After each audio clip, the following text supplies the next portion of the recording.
이유 없이 붓고 시리.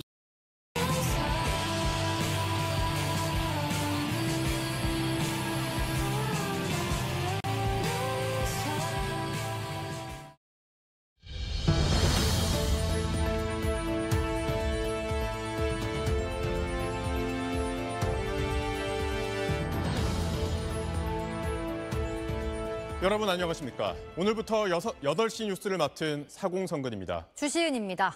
팩트에 근거한 깊이 있는 보도와 치우침 없는 시선. SBS 뉴스가 그동안 지켜온 가치를 이제 저희가 이어가겠습니다. 항상 진정성 있는 자세로 공정한 뉴스를 전하기 위한 노력을 아끼지 않겠습니다. 오늘 뉴스는 인명피해가 계속 늘고 있는 집중호우 소식으로 시작합니다. 닷새간 이어진 폭우와 산사태로 실종됐던 사람들이 잇따라 숨진 채 발견되고 있습니다. 지금까지 전국에서 19명이 숨졌고 9명이 실종됐습니다. 집을 잃고 대피한 이재민들은 14,000여 명에 달합니다. 그럼 실종자 수색 작업이 한창인 경기도 가평으로 가보겠습니다. 자, 최승훈 기자, 나무가 쓰러진 산사태 현장이 뒤로 보이는데 지금 정확히 어디쯤 나가 있습니까? 네, 저는 지금 어제 산사태로 일가족 4명 가운데 1명이 숨지고 2명이 실종된 경기 가평군에 나와 있습니다. 여기는 산사태가 벌어진 캠핑장에서 약 1km 떨어진 곳인데요. 안타깝게도 40대 아버지는 어제 사고 지점에서 약 6km 떨어진 곳에서 숨진 채 발견됐고 가평과 포천 등 경기 북부에서 4명이 숨지고 4명이 실종됐다고 밝혔습니다. 추가 구조 소식이 들려오는 대로 다시 전해드리도록 하겠습니다. 지금까지 산사태가 벌어진 경기 가평군에서 SBS 최승훈입니다. 방금 보신 경기 가평뿐 아니라 경남 산청에서도 폭우가 산사태로 이어지면서 인명피해가 발생했습니다. 이 두 지역에서만 모두 13명이 목숨을 잃었습니다. 특히 일부 지역은 산사태 취약 지역에서 제외된 걸로 알려지면서 미리 대비할 수 있었던 산사태 피해를 줄이지 못했다는 지적이 나옵니다. 김진우 기자가 현장 취재했습니다. 산자락 한쪽이 뻥 뚫려 있고 바로 아래 비닐하우스와 주택은 흔적도 없이 사라졌습니다. 이 마을은 기록적인 폭우와 산사태로 주택 3채가 무너져 주민 1명이 숨지고 4명이 다쳤습니다.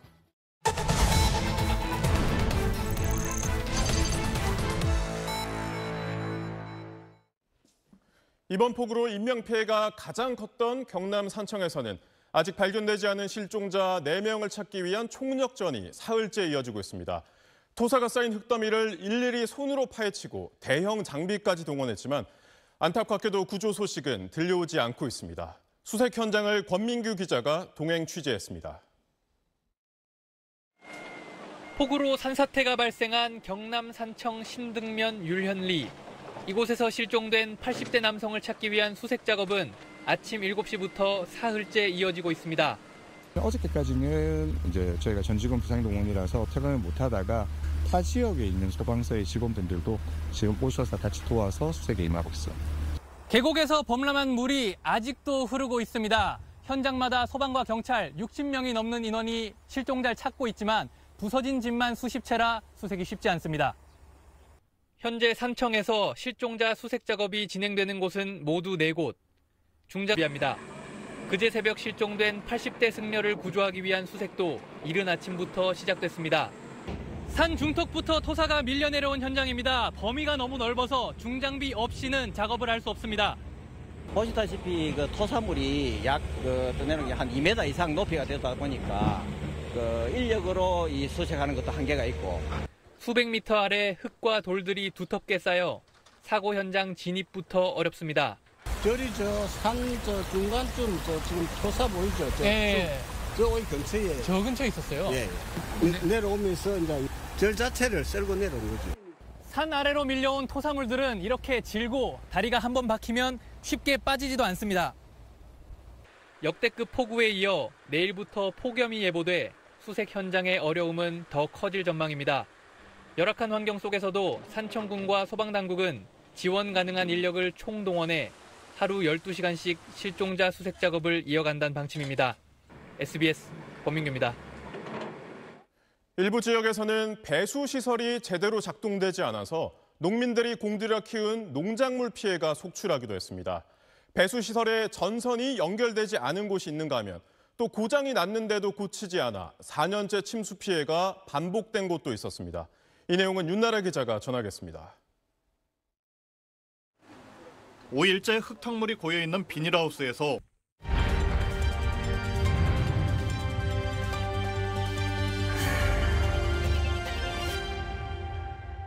이번 비 피해가 컸던 건 짧은 시간에 강한 폭우가 집중됐기 때문입니다.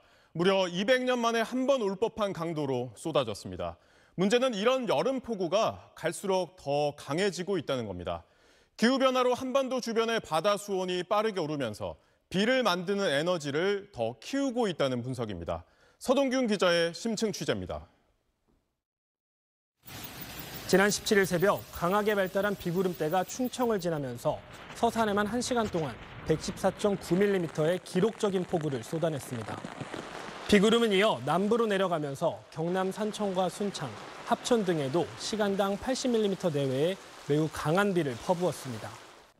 이번 주에도 최대 80mm 이상의 소낙성 강수가 예보돼 있습니다.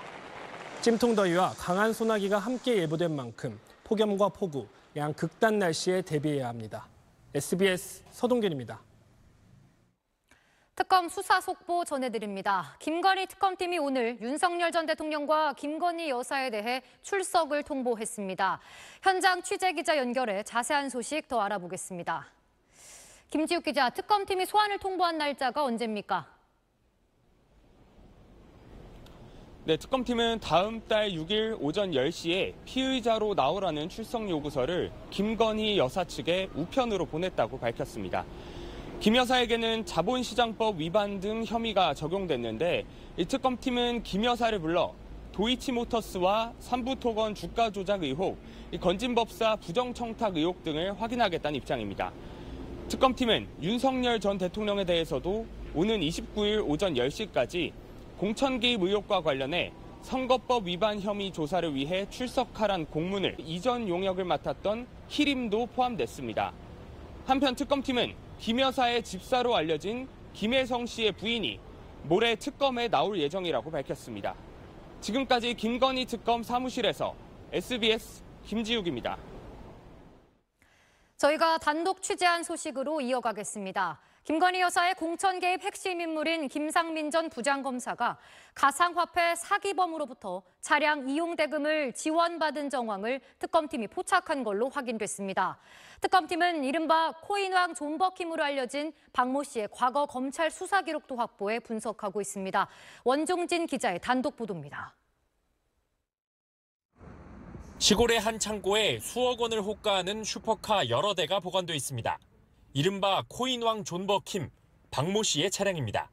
박 씨는 어젯밤 인천의 한 아파트에서 자신이 직접 만든 총기로 아들을 숨지게 한 60대 아버지가 경찰에 체포됐습니다. 이 아버지의 집에선 타이머가 장착된 폭발물도 발견돼 주민들이 긴급 대피했습니다. 먼저 동은영 기자가 보도합니다. 검은 헬멧을 쓰고 방패를 든 경찰 특공대원들이 엘리베이터에 탑승합니다.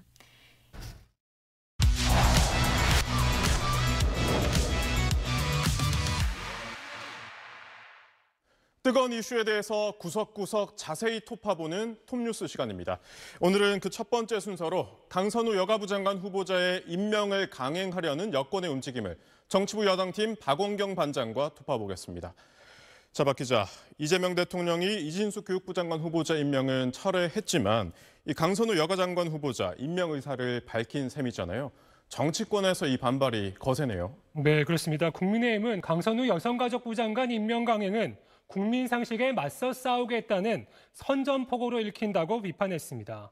송원석 비상대책위원장은 국민 여론을 무시하는 오기 인사가 개탄스럽다고도 말했으를 거듭 촉구했습니다. 민주당 안에서도 당 지도부가 민심을 전달하는 역할을 제대로 못했다, 이런 비판의 목소리가 나오고 있습니다. 네, 박 기자 잘 들었습니다. 지금까지 톱뉴스였습니다.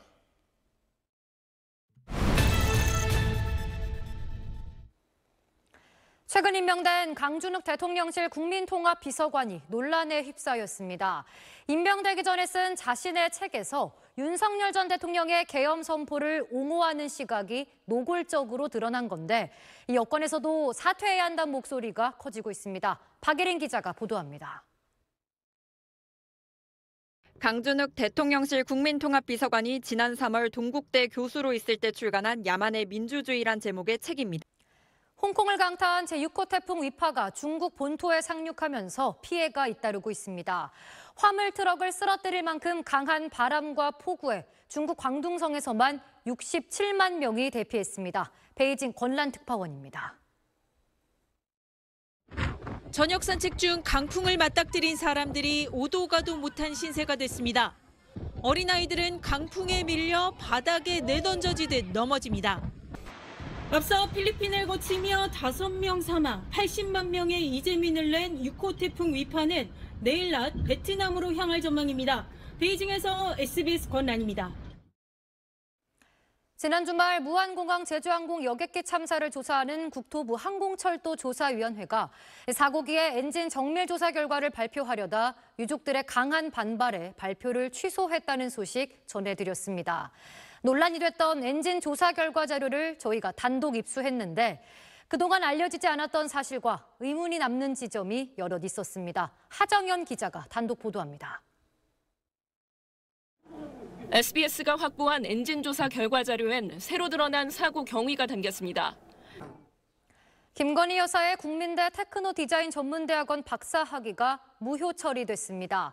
국민대는 오늘 김 여사가 박사과정 입학 당시 제출한 석사 학위가 소속 대학으로부터 취소됨에 따라 박사과정 입학 자격 요건을 충족하지 못하게 됐다고 밝혔습니다. 지난달 숙명여대는 김 여사의 논문이 표절했다고 판단해 교육대학원 석사 학위를 취소했습니다. 어서 오세요.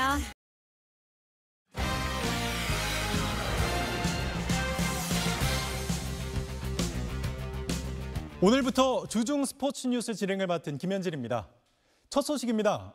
프로야구 최고 타자로 떠오른 KT 안현민 선수는 요즘 투수들이 승부를 꺼리는 기피 대상 1호인데요. 덕분에 볼넷과 출루가 급증하며 국내 타자 역대 최초의 출루율 5할도 가능하다는 분석입니다. 이성훈 기자입니다. 개성처럼 등장한 안현민이 5월에 홈런 9방을 터뜨리며 리그를 폭격한 뒤 상대 투수들은 정면 승부. 한 달 만에 1번 타자로 나선 샌프란시스코 이정호 선수가 멀티히트를 때렸는데요. 지붕이 열린 돔구장에서 상대 좌익수가 뜬 공을 찾지 못해 행운의 2루타를 곁들였습니다. 스포츠 뉴스였습니다.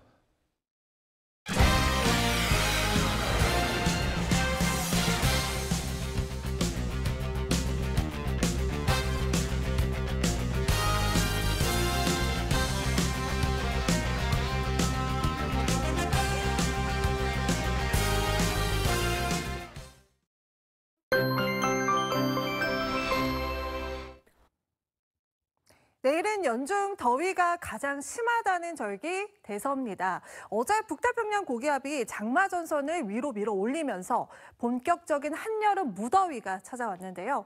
오늘 서울을 포함한 전국 대부분 지역에 폭염특보가 쏟아지겠습니다. 오늘 밤도 서울 등 대부분 지역 열대야가 나타나겠고요. 전남과 제주 해안가로는 당분간 너울이 강하게 유입되겠습니다. 주 후반으로 갈수록 더위의 기세가 더 심해지겠습니다. 당분간 무더위에 건강관리 잘해주셔야겠습니다. 내셨습니다. 8시 뉴스 마칩니다. 내일 저녁에 뵙겠습니다. 고맙습니다.